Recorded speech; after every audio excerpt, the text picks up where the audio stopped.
Hello friends, कल हमने पढ़े थे बीइंग सेंटेंस। जब वाक्य में सब्जेक्ट क्या और कैसे का उत्तर देता है तो उन वाक्यों में बीइंग सेंटेंस होता है। तो इसी श्रृंखला में आज हम पढ़ेंगे ओनिंग सेंटेंस, यानी कि सब्जेक्ट के पास कुछ हो तब हम इन सेंटेंस को लगाते हैं। इन वाक्यों से सब्जेक्ट के अधिकार की बात होती है। सब्जेक्ट है पोजीशन। जिन वाक्यों से पता चले कि सब्जेक्ट के पास कुछ है उनको हम ओनिंग सेंटेंस के अंतर्गत रखते हैं। जैसे कि हमने बीइंग सेंटेंस पढ़े थे तो उनमें भी 3 प्रकार के थे, प्रेजेंट सिंपल, पास्ट सिंपल और फ्यूचर सिंपल। उसी प्रकार से हम ओनिंग सेंटेंस को भी 3 भागों में बांटेंगे। इसका पहला टाइप होता है प्रेजेंट सिंपल और दूसरा टाइप होता है पास्ट सिंपल और इसका तीसरा प्रकार होता है फ्यूचर सिंपल।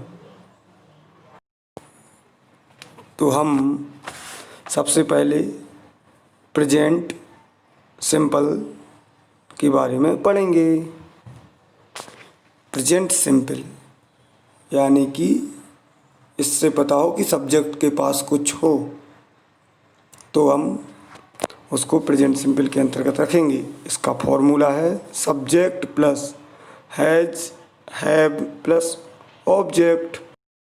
तो सबसे पहले हम देखेंगे कि हैज कहाँ लगाएंगे। तो हैज लगेगा सिंगुलर सब्जेक्ट के साथ। सिंगुलर सब्जेक्ट क्या होते हैं? ही, सी, इट, नेम। और हैव हम लगाएंगे प्लूरल सब्जेक्ट के साथ। प्लूरल सब्जेक्ट क्या होता है? आई, बी, यू, दे। अब हम हिंदी के कुछ वाक्यों को ट्रांसलेट करने की कोशिश करेंगे। जैसे कि रविंद्र के पास आईफोन है। अब हम इसको बनाएंगे इंग्लिश में तो होगा रविंद्र। रविंद्र सिंगुलर सब्जेक्ट है इसलिए हैज़ लगेगा। और iPhone, Ravindra has iPhone. Be see a more example of this sentence like उनके पास पैसा है। इसको हम ट्रांसलेट करने की कोशिश करेंगे तो उनके मतलब ही सिंगुलर तो हैज़, पैसा मतलब कि मनी, ही हैज़ मनी। यदि दोस्तों वीडियो अच्छा लगे तो लाइक कर दीजिए और शेयर कीजिए और सब्सक्राइब करना ना भूलें। इसी श्रृंखला में अगला टेंस पढ़ेंगे पास्ट सिंपल।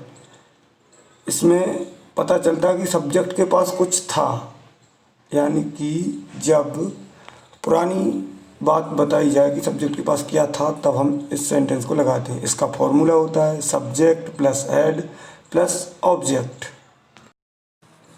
हम इसके कुछ एग्जाम्पल देखेंगे। लाइक अंकित के पास BMW थी। तो इसको हम ट्रांसलेट करने की कोशिश करेंगे तो अंकित हैड BMW। क्योंकि जो हैड है वह दोनों के साथ लगेगा, सिंगुलर के साथ भी और प्लूरल के साथ भी। हम इसका एक और उदाहरण देखेंगे। मेरे पास कलम थी। मेरे को क्या बोलेंगे? I had pen. तो हमने 2 टेंस पढ़े, प्रेजेंट सिंपल, पास्ट सिंपल। और इसी संग्राम में हम तीसरा पढ़ेंगे फ्यूचर सिंपल।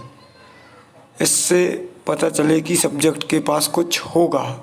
जिन वाक्यों से पता चले सब्जेक्ट के पास कुछ होगा तो हम फ्यूचर टेंस लगाएंगे।